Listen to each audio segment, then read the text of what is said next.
Tu veux peindre comme un pro et tu te demandes quel matos tu dois utiliser en 2025 pour être carrément dans le futur de la peinture? Arrête, arrête, t'en fais des caisses là. T'en fais des caisses. Ah, bon, bah, pardon. Bon, bah, on va parler matos, juste matos, hein. On va parler un petit peu de ce que moi j'utilise au quotidien. Et puis, bah, qui sait, peut-être que ça pourra servir de liste au Papa Noël pour certains d'entre vous. Salut, moi c'est Guillaume, bienvenue sur ma chaîne Apprendre la peinture sur figurine. Alors aujourd'hui, comme tu l'as compris, on va parler matériel. On va voir un peu moi ce que j'utilise dans mon quotidien, que ce soit pour mon activité professionnelle, bien sûr, pour mon activité de peintre pro, pour les services de peinture, mais aussi pour les cours de peinture ou les formations, mais aussi ce que j'utilise dans mon quotidien quand je fais des petites peindouilles pour moi. Pas de mystère, globalement, c'est la même chose. Quoi qu'il en soit, pour cette vidéo qui est dédiée au matériel, petite dédicace quand même à mon partenaire MaxiRêve, maxirev.fr. Je vous invite à vous y rendre si vous avez des achats à faire. C'est un site qui est trop bien, et puis il y a quand même pas mal de matos dont on parle ici, qui est disponible sur son site. Et comme il fait tout le temps plein de petites remises surtout, vous pouvez en plus trouver tout ça à pas trop cher, donc je vous invite à aller y faire un tour. Allez, c'est parti, on va donc faire le tour du matos. Numéro 1, évidemment, on va parler peinture. Bah oui, c'est quand même la peinture sur figurine. Sans peinture, c'est quand même vachement moins de la peinture sur figurine. C'est de la figurine. Bof. Et donc moi, ça fait bientôt quasiment 2 ans, ouais c'est ça, quasiment 2 ans que j'utilise la gamme AK Interactive 3e génération, et franchement, je suis toujours fidèle à cette gamme de peinture, je la trouve vraiment top. Elle est super couvrante, elle est suffisamment riche en termes de teintes, la gamme est assez profonde, en termes de texture, franchement, je la trouve super agréable à travailler, elle réagit plutôt bien quand on la dilue, tout ça, et puis pour couronner le tout, elle est quand même pas très chère. Moi, c'est vrai que j'avais acheté ça, il y avait une espèce d'énorme promo quand j'avais acheté la mallette qui comprenait toute la gamme. Franchement, je suis pas déçu. Les peintures métalliques sont très bien, les peintures classiques sont très bien aussi. Il y a des petites encres qui font bien le taf. Enfin bref, la gamme est quand même assez complète. Très très bon rapport qualité-prix. Donc si aujourd'hui tu cherches une gamme de peinture sur laquelle tu voudrais un petit peu t'orienter, celle-ci est intéressante, sachant qu'en plus c'est vrai qu'elle a quand même pas mal le vent en poupe, donc on est plusieurs créateurs de contenu qui l'utilisent, et donc du coup pour les tutos, tu pourras t'appuyer sur tout ça. Spoiler, c'est ce que j'utilise dans mes formations, par exemple, et elle est disponible chez MaxiRêve, par exemple. Alors, en numéro 2, c'est bien sympa de parler de peinture, mais faut qu'on ait des pinceaux. Parce que peindre avec les doigts, c'est rigolo 5 minutes, mais ça manque un petit peu de précision. Hein, c'est pas faux. Donc du coup, les pinceaux, moi ce que j'utilise, c'est la gamme DaVinci. Alors dans la gamme DaVinci, j'utilise principalement 4 références, qui sont dans deux gammes, on va dire. La première gamme, c'est la miniature Maestro. Donc ça, c'est vraiment une gamme qui est dédiée à la peinture sur figurine, pour le coup. Et ceux-là, je les trouve vraiment vraiment top, aussi bien dans leur forme que dans la taille, que bref, un petit peu dans tout en fait. Ils ont des poils qui sont suffisamment souples, mais pas trop. Ils ont une ergonomie qui est super intéressante avec une espèce de zone un peu bombée où la préhension elle se fait bien, mais qui est quand même un peu aplatie pour donner du confort au niveau du doigt. J'utilise dans cette gamme les séries 70 et série 76. Les séries 76 sont ceux qui ont des poils plus courts, donc qui sont plutôt faits pour la précision. 70, poils plus longs, donc avec aussi une meilleure souplesse, et donc du coup qui sont plutôt faits logiquement pour faire des grandes zones, des couches de base, ce genre de choses. J'utilise aussi la gamme Maestro tout court, hein, pas miniature Maestro mais Maestro, et dans cette gamme là, j'utilise les séries 10, poils courts, et série 35, poils longs. Il n'y a pas une énorme différence entre les deux, j'aurais peut-être tendance à dire que sur la gamme Maestro, on a parfois une plus grande finesse, donc ça va plutôt, je vais plutôt moi l'utiliser en tout cas quand je veux faire vraiment des petits détails, mais du coup ils sont un petit peu moins polyvalents je trouve, donc c'est aussi pour ça que je leur préfère les miniatures Maestro qui eux sont vraiment polyvalents, ils ont une taille qui est suffisante pour faire des grandes couches de base et en même temps une très bonne finesse, donc je les aime beaucoup. Ah oui, et accessoirement, c'est pas négligeable. Certes, ils sont pas donnés, mais par contre, ils tiennent bien dans le temps. Et ça, c'est quand même vraiment un très gros plus, parce que, mine de rien, en tant que peintre pro, des pinceaux, on en consomme. Alors, on a notre peinture, on a nos pinceaux. En numéro 3, on va parler quand même d'un outil également indispensable pour la peinture, la palette. Alors je sais qu'il y a des gros débats concernant la palette, les palettes maison, les palettes du commerce, est-ce que je prends une palette humide, une palette sèche, tout ça. Quoique sur ce dernier point, il y a un petit peu moins de débat. Mais moi, c'est vrai que là-dessus, c'est une et une seule, c'est la palette de chez Redgrass Game.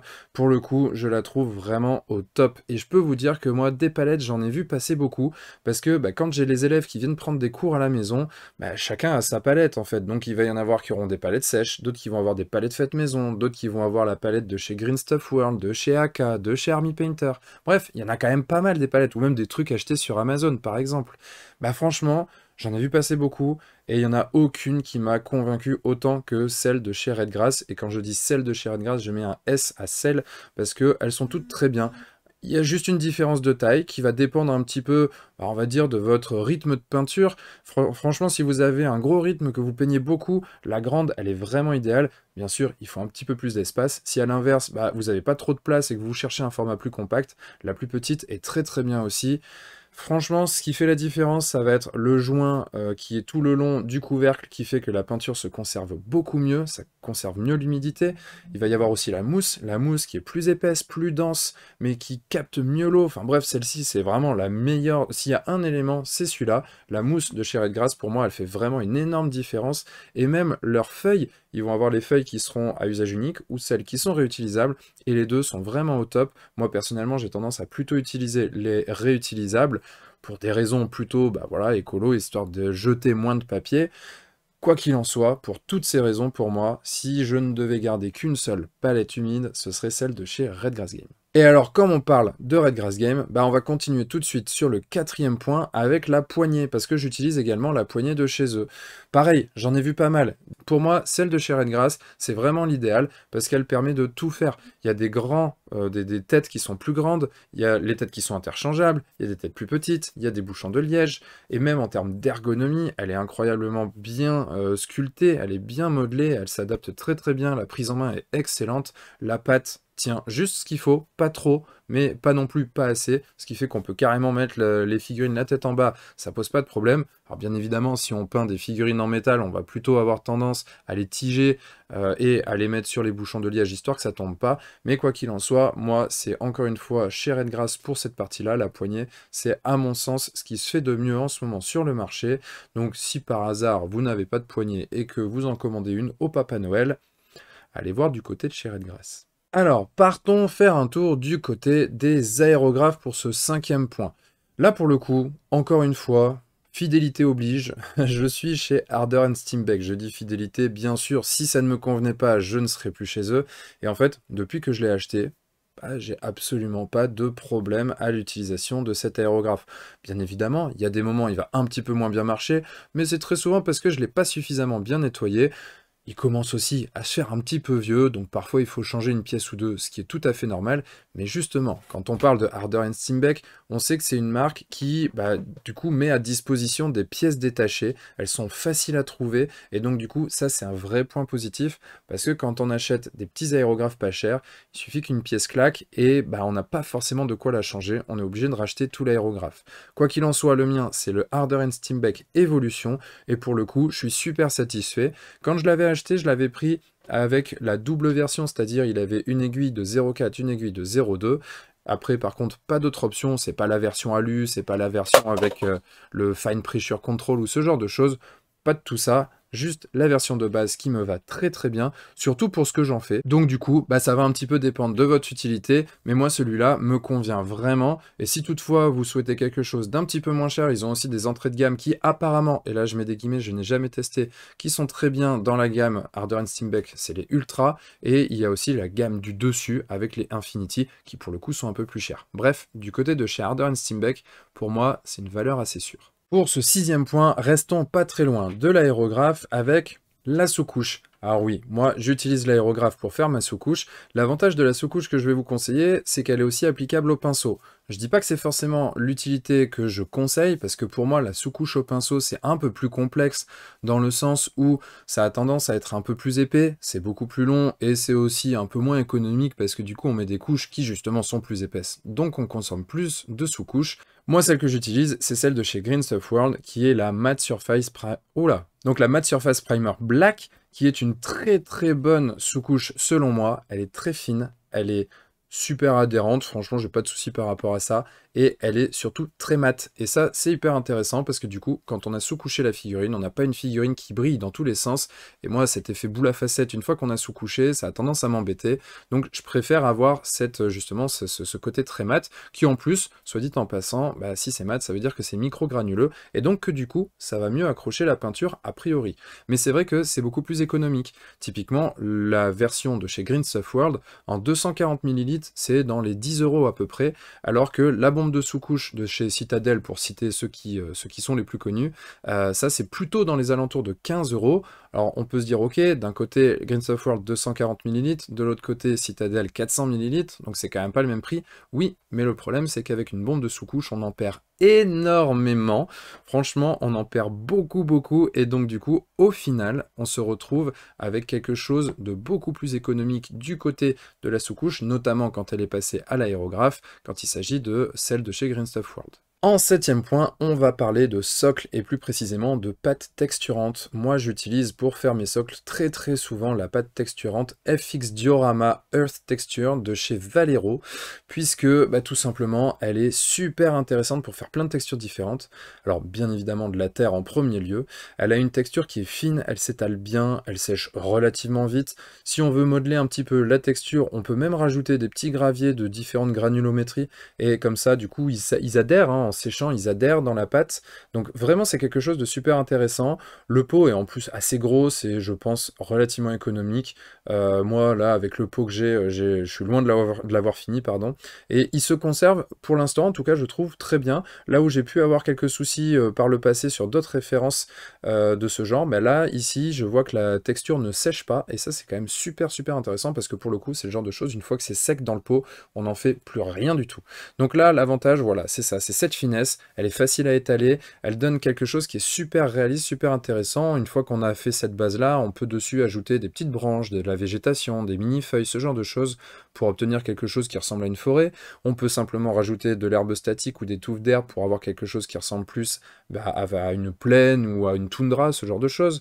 On peut aussi rajouter, faire des couleurs plus sable et le laisser tel quel sans rajouter de végétation ou en ajoutant de la végétation type plante grasse pour faire du sable justement. Bref, c'est assez polyvalent, je trouve que ça fonctionne très bien, donc du coup, si vous en avez qu'un seul à acheter, je conseillerais celui-là. Et le 8e et dernier point, on va parler un petit peu de lampe, parce que oui, c'est quand même super important la lampe en peinture. Forcément, c'est quand même un travail de précision, on est là, on se flingue un petit peu les yeux, donc si on peut les préserver avec un bon éclairage, bah c'est pas plus mal. Et là pour le coup, autant sur tout le reste, on parlait de choses qui étaient plutôt économes, soit parce que c'était des choses pas très chères, ou en tout cas pas chères par rapport à la quantité, ou alors parce que c'est des produits de qualité qui vont nous durer finalement plus longtemps et s'avérer plus économiques sur la durée.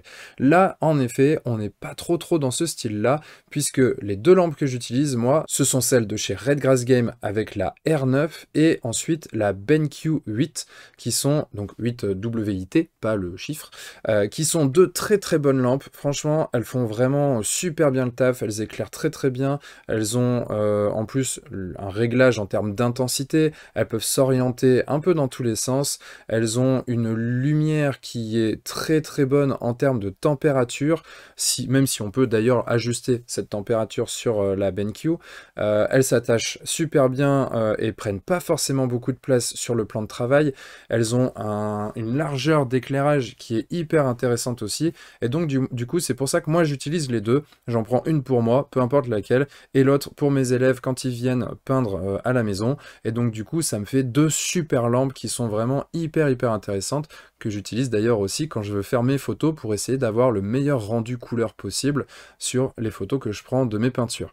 Donc là, en effet, on n'est vraiment pas du tout sur de l'entrée de gamme, on est vraiment sur des super produits sur lesquels on se fait un petit peu plaisir, entre guillemets. Donc encore une fois, si à l'approche de Noël, vous voulez vous faire plaisir, ou en tout cas vous voulez glisser des idées pour qu'on vous fasse plaisir, et ben ça peut être de ce côté-là, avec encore une fois, soit la Redgrass Game R9, ou alors la BenQ 8, qui sont deux super lampes. Franchement là-dessus, vous pouvez y aller les yeux fermés, elles font un travail de dingo.